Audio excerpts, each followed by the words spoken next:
이 협약식을 만들었잖아요. 근데 나중에 알고 보니까 내년 1월에라도 가동이 될지 잘 모르는 일인데 이거를 1년 전에 가서 이 협약식 맺는데 행사를 가서 시사를 했어요. 이 얘기는 결국 뭡니까? 이 호남 지역에서도 지금 우리 윤석열 후보 지지율이 31%까지 올라갔잖아요. 그래서 우리 국민의힘에서의 최종 목표치가 30%로 돼 있어요. 그러니까 호남 민심이 확 달라지고 있습니다. 겁이 나는 것이죠. 그 다음에 탈원전 정책에 대한 국민의 비판, 이거는 비판을 넘어서 격노하고 있잖아요. 왜냐하면 대한민국의 미래 성장 먹거리를 완전히 원천적으로 제거하는 거예요. 이런 이 대통령 생각이나 할 수 있습니까? 대통령이 말이죠. 세일에 나서지는 못할지언정 세일의 최대 주요 아이템인데 이 원전 문제를 말이죠. 해외 나가서는 사달라고 그러고 우리 거 수입하라 이렇게 얘기하고 국내에서는 이 원전을 없애는 이러한 이중된 모순된 정책을 펴는 사람이 역사상 대한민국에 문재인 대통령밖에 없어. 그런데 신한울 그다음에 신고리 원전 재가동하려면요 지금 1년이나 더 걸려야 된다는 거예요. 이렇게 해서 이 원전 문제도 그리고 이 조선소 가동 문제도 1년 먼저 끄집어내가지고 선거에 활용하고 있어요. 자, 그것도 모자라가지고 마침 오늘이 세계 여성의 날입니다. 이 세계 여성의 날을 이용을 해가지고 선거에 교묘하게 개입을 하고 있어요. 여성의 날을 맞이해서. 그래서 이 여성의 날 왜 개입을 하고 있느냐? 윤석열 후보가 말이죠. 여가부 폐지하겠다라는 입장을 내놔가지고 2030 세대의 남성 지지는 물론이거니와 또 여성 지지까지도 또 많이 확보하고 있어요. 그러다 보니까 이제 내일 선거하는데 이 여성표가 만만치가 않아. 이 얼마나 불안해야 대통령이 말이죠. 여가부 굉장히 중요하다. 이렇게 해서 폐지하는 게 맞지 않다라는 즉 윤석열 후보의 공약을 비판하는 직접적 선거 개입까지 노골적으로 하고 있어요. 자, 그래서 이거는요. 우리 국민의힘에서 이 비판할 게 아니라 바로 이거 벌써 이제 오늘 해가 다 저물었는데요. 내일이라도 문재인 대통령 공직선거법 위반 혐의로 즉각 고발하라. 저는 그렇게 주장을 하고 싶어요. 그럼 오늘 뭐라고 그랬느냐? 이 차기 정부는 여가부의 역할이나 명칭, 형태에 관해서 새로운 구상을 할 수 있는데 분명한 것은 여가부 운명이 어떻게 되든지 간에 여가부가 관장하는 업무 하나하나는 매우 중요하고 더욱 발전시켜 나가야 된다. 이 얘기는 결국 뭡니까? 여가부 폐지하면 안 된다는 얘기잖아요. 이게 결국 뭐예요? 윤석열 후보 공약 잘못됐다는 얘기거든요. 그래서 여가부 폐지하는 이 윤석열 후보 공약 여성들이요 들고 일어나라. 이런 발언이나 마찬가지가 아니겠습니까? 이렇게 노골적으로 개입하는 거예요. 얼마나 급하면 대통령이 이렇게 얘기하면요. 야, 우리 국민들 수준이 높아가지고 야, 대통령이 이렇게까지 개입해? 이거 문재인 대통령 그러지 않아도 심판해야 되겠는데 더 심판해야 되겠구만. 이러한 의지를 자극하는 그러한 발언이에요. 그러니까 문재인 대통령의 수준이 말이죠. 이 복합적 사고를 못하고 단선적 사고밖에 못하는 무능한 대통령이라고 하는 대목이 바로 여기에서 나타나는 겁니다. 그리고 또 오늘 국무회에서요. 이번 대선에서 여가부 명칭이나 기능 개편부터 폐지에 이르기까지 공약이 뜨거운 쟁점이 되고 있다. 그래서 조심스럽지만 오늘 세계 여성의 날을 맞이해서 여가부의 연역과 성과를 되돌아보는 거 굉장히 필요하다. 이 얘기가 결국 뭡니까? 절대로 폐지하면 안 된다라는 윤석열 후보의 공약을 끝까지 노리는 거예요. 그러면서 여가부와 관련된 논의가 그와 같은 이 시가의 건설적 방향으로 진행돼야 된다. 우리 사회가 성평등을 비롯한 포용사회로 나가야 된다. 각 부처도 성평등 관련 우리 정부 정책이 어떻게 구현되는지 살펴봐 달라. 그러면서요.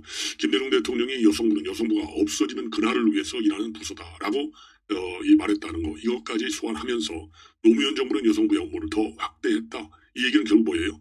DJ 대통령 그리고 노무현까지 끄집어내가지고 DJ 그다음에 친노무현 계열 인사들의 이 국민의힘으로 이미 다 넘어왔잖아요. 많이 넘어왔지만 김대중과 내가 만약에 싫더라도 김대중 노무현 대통령을 생각해서라도 이재명이 찍어달라. 이러한 선거 개입 의도가요. 너무나 명백한 발언이에요. 그러면서 이른바 젠더 갈등이 증폭되면서 여가부에 대한 오해도 커졌다. 그렇게 된 데는 여가부 자신의 책임도 적지 않다고 생각하는데 여가부가 하는 일, 여가부의 역할에 대해서 오해가 많았다. 그러니까 이걸 다 오해라고 하고 있어요. 아니 여가부가 말이죠. 이재명 후보 선거 공약 이거 개발하다가 걸려갖고 이거 지금 현재 공직선거법 위반 혐의로 고발돼 있잖아요. 이런 여가부가 필요 없다는 겁니다. 지금. 지금 거꾸로요. 2030 남성들은요.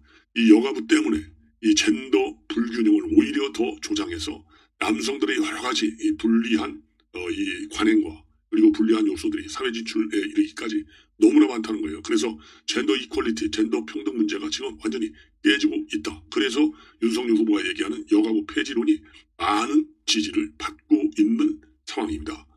자, 이거 심각한 문재인 대통령의 정치 개입 반드시 심판을 해야 된다. 그래서도 말이죠. 내일 유권자 여러분들 반드시 내일 투표권을 행사하셔야 된다라고 제가 다시 한번 강조해 드립니다. 자, 그래서 윤석열 후보도요, 이 세계 여성의 날을 맞이해서 그동안에 여가부 문제와 관련해서 공약으로 한 줄 공약으로 내놨던 거 오늘 다 일목요연하게 다시 페북에 글을 올렸어요. 성범죄 처벌 강화, 무고죄 처벌 강화, 그 다음에 여성가족부 폐지, 그 다음에 여성이 안전한 대한민국, 성범죄와의 전쟁 선포, 이 한 줄 공약, 이런 한 줄 공약으로 그동안 제시했던 젠더 공약을 전부 다 묶어서 이 여성의 날을 기념하는 메시지를 가름했습니다. 예. 그러면서요, 예, 당시에 윤석열 후보는 말이죠, 여가부 폐지를 걸었을 때 여성차별 시류 탑승하는 분열 정치, 그리고 폐지 반대한다를 넘어서서 대안을 마련하라, 이런 거센 반발이 일어났었는데 남녀 갈라치기라는 논란이 수그러지지 않으니까 윤 후보는 뭐든지 국가와 사회를 위한 일이라고 생각해 주기 바란다. 이러해서 정면 돌파를 했습니다. 그리고 이 워싱턴 포스트의 서면 인터뷰에서도요, 오늘 공개가 됐는데 후보의 정책이 여성을 차별한다는 평가에 대해서 어떻게 보느냐, 스스로를 페미니스트라고 생각하느냐, 이런 질문에 대해서요, 남성과 여성을 이분 법적으로 구분하는 관점이 아니라 개인이 처한 문제를 개인의 입장에서 바라보고 해결하자, 이렇게 좀 널널하게 광의적으로 입장을 내놨습니다. 그리고 성별을 기준으로 한 구분은 필연적으로 약자에게 사각지대를 만들고 오히려 해결을 더욱 어렵게 만들기 때문인데, 따라서 저는 남성과 여성을 집합적으로 구분하지 않고 개개인의 문제 해결이라는 관점에서 국정을 운영하겠다라고 강조를 한 바 있어요. 자, 이렇게 해서 우리 윤석열 후보가 확고하게 문재인 대통령과 한방 겨루는 일전을 불사했고 윤석열 후보의 승리로 여성 정책에 관해서도 끝날 것이다 라고 저는 판단을 합니다. 자, 이번에는요, 이 대장동 사건과 관련된 문제를 여러분들께 말씀을 드리겠습니다.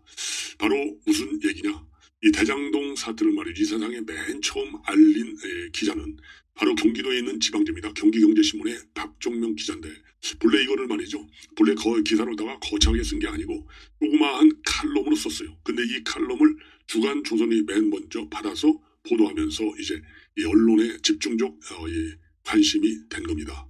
자, 그런데 말이죠, 그 당시 이 칼럼을 쓸 때 누구한테 제보를 받았냐면 민주당 경선 후보 중에 한 명인 경선 후보, 즉 핵심 인물한테 이 대장동 사태 제보를 받으면서 그 몸통이 누구냐, 이재명이다. 이러한 이 제보자의 실체를 오늘 처음으로 밝혔습니다. 왜 이런 걸 밝혔느냐, 내일 선거를 하는데 말이죠, 여전히 이렇게 확정적으로 민주당 경선 후보의 핵심 인사한테 제보를 받았음에도 불구하고 몸통이 이재명이라고 계속해서 이재명은 이 몸통이 윤석열 후보다 이렇게 몰아세우는 거예요.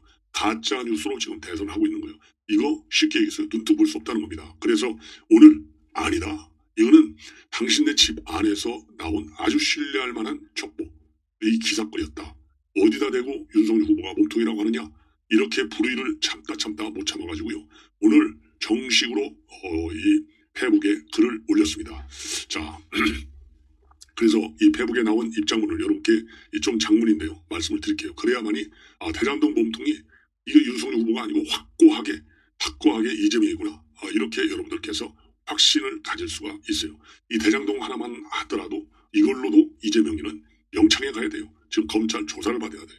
자, 대장동으로 시작한 대선이 막판까지 대장동 몸통이 이재명이냐 윤석열이냐 논란으로 마무리될 것 같다.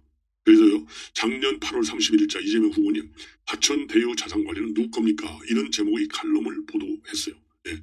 자, 그래서 보도하면서 말이죠, 익명의 제보를 기반으로 이 칼럼을 썼는데 이 화천 대유가 전혀 개발 사업 관련 실적이 전혀 없는데도 수의 계약으로 불화를 받는 등 특혜 의혹이 있다는 점, 그리고 화천대유 관계사인 천하동인 1호에서부터 7호까지 대규모 대장동 택지를 계약하고 분양해서 6천억 원의 막대한 수익을 창출했다는 점, 이런 거를 칼럼으로 썼어요.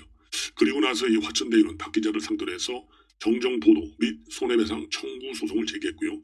명예훼손 혐의로 형사 고소까지 했습니다. 자, 그래서 이 박종명 기자는 말이죠. 대장동 특혜 의혹 논란의 시발점은 바로 민주당 경선 과정에서 경선 후보의 핵심 관계자가 대본을 해줬기 때문에 사실 확인을 거쳐서 국민의 알 권리 그리고 언론의 본보를 다하기 위해서 기자 수첩 형식으로 기사를 썼다. 제보자는 당시에요. 민주당 경선 후보 중에 한 명이 부정부패 세력과 결탁해서 대장동 특혜로 얻은 엄청난 수익금으로 자신의 출세 영역을 위한 발판으로 삼고 있다. 이렇게 제보를 했다고 밝히고 있습니다. 그리고 또 제보자는요. 너무 민감해서 중앙 언론들이 눈치를 보며 기사하기를 꺼리고 있다. 그래서 박 기자는 어떠한 고초를 겪는 한이 있어도 진실만큼은 국민에게 알리고 싶다는 심정으로 보도를 했다라고 그 심정까지도 밝히고 있습니다. 예. 그리고 이 본 기사가 발행된 후에 민주당 내 당내 경선 과정에서 커다란 논란으로 확산이 됐고 그럼에도 이재명 후보가 대선 후보로 선전된 후 본 선거에 접어들자 몸통이 윤석열 후보라고 국민에게 호도하고 있다는 겁니다. 그래서 이재명 후보는 작년 9월 국회에서 기자회견을 하고 특혜 의혹을 자신을 배도하기 위한 정치 공작이라고까지 주장했는데 분명히 밝히지만 대장동 특혜 의혹은 민주당 경선 과정에서 같은 당 핵심 후보 측에서 이 후보가 몸통이다라고 제보한 것이다 라는 점을 다시 한번 밝히고 있습니다. 자, 이 정도가 되면 말이죠. 이 정도가 되면 대장동의 몸통은 누구냐? 다시 한번 말씀드리지만 이재명이라는 확증이 되게 되어 있습니다. 그래서 어제 이 뉴스타파에서 말이죠. 지난 6일이네요. 벌써 이제 이틀 전입니다. 민주당이 대장동 몸통 윤석열이라고 공세에 나선 거 그리고 또 송영길까지 거기에 올라탄 거 이런 것들 모두가 말이죠. 허위 사실이에요. 그래서 우리 국민의힘에서 이런 사람들 전부 다 고발 조치를 해야 되겠다라고 저는 판단이 되고요. 특히 이양수 대변인, 저도 어제 논평에서 말씀을 드렸지만은 이 대장동 김만배 녹취록 뉴스타파 보도한 거 이게 작년 9월 15일인데 벌써 말이죠. 이 기자가 쓴 글은 작년 8월 31일 날 썼어요. 그리고서 일주일 후쯤에 주간조선이 대대적으로 보도했습니다. 그러니까 녹취가 한 2주 후에야 녹취가 됐다는데 이게 말이나 됩니까? 거짓말한 것이지. 이것만 보더라도 정말 얼마나 지금 여당이 밀리고 있는 여론을 뒤엎으려고 난리를 치는지 다시 한번 확인이 되는 대목이다. 그리고 이제 마지막으로 한 곡지만 더 말씀드리면 결국은요. 저도 이 MBN에서 지난 3월 2일 날 단독 보도했는데 박근혜 전 대통령이 대선 1인 3월 9일 날 대구 달성으로 이사를 한다. 이렇게 보도한 바 있고요. 저도 이 사실의 가능성이 굉장히 많다. 왜냐하면 우선 말이죠. 이 경호 차원에서도 3월 9일 날은 출근하지 않는 날이기 때문에 굉장히 조용하다. 그리고 모든 관심이 선거에 가 있기 때문에 이 경호 우회 요인도 훨씬 작다. 그리고 내일 선거하는 날이기 때문에요. 본래는 병원에서 나오면서 퇴원하면서 대국민이 메시지를 낸다. 이렇게 발표를 했지만 병원을 떠나서 일단은 또 사저에 입주한 다음에 메시지를 내는 것도 여러 가지 측면에서 더 안전적 측면이 있다. 이런 생각이 들어요. 저는 그래서 MBN의 보도가 사실일 가능성이 크다. 이렇게 얘기를 했는데요. 지금 이 보도에 따르면은 박근혜 대통령의 이삿짐이 완전히 오늘까지 해서 전부 다 차량 7대 트럭으로요. 전부 완성이 됐다. 그래서 이삿짐이 모두 반입이 완료됐고 이 경찰은요 주변의 인력을 배치해서 만약의 사태에 대비하고 있다 이런 보도가 나오고 있습니다. 그리고요 등기까지도 이미 박근혜 대통령 완료하고 주소지를 다 올려놨기 때문에 입주만 절차적으로 지금 남아 있다 이렇게 보도가 되고 있어요. 그렇지만 경찰에서는 아직 대통령 경호처나 또는 박근혜 대통령 측으로부터 어떠한 연락이나 언질이 받은 게 없다. 그래서 입주 상태에 대해서는 언급을 하지 않고 있습니다. 근데 만약에 경찰에서 얘기한 대로 이 경호처 이런 데서 연락이 온 게 없다 하더라도요. 보안상 D-몇 시간 전에 알려올 수도 있는 그런 측면이 있기 때문에 경찰에서요. 연락을 받지 못했다고 해서 내일 이사하지 않는다라고 단정하는 것은 조금 맞지 않은 측면이 있다. 이렇게 봅니다. 그래서 이사가 완료됐다. 오늘부로요. 그리고 트럭이 7대나 됐다. 이 얘기는 언제라도 말이죠. 승용차로 박근혜 전 대통령이 몸만 옮기면 된다라는 것을 의미하기 때문에요. 입주가 굉장히 임박한 것이 맞다. 저는 그런 판단이 듭니다. 그리고요, 이 경호처는요, 사저에서 수백 미터 떨어진 한 건물에 경호동 사무실을 만든 것으로 그렇게 알려지고 있어서 모든 게 다 세팅이 끝났다. 이렇게 보여집니다. 자, 시청자 여러분 이것으로 본 방송은 마무리하고 이어서 또 중요한 뉴스 많이 기다리고 있습니다. 오늘 여러분들의 적극적인 시청 당부드립니다. 대단히 고맙습니다.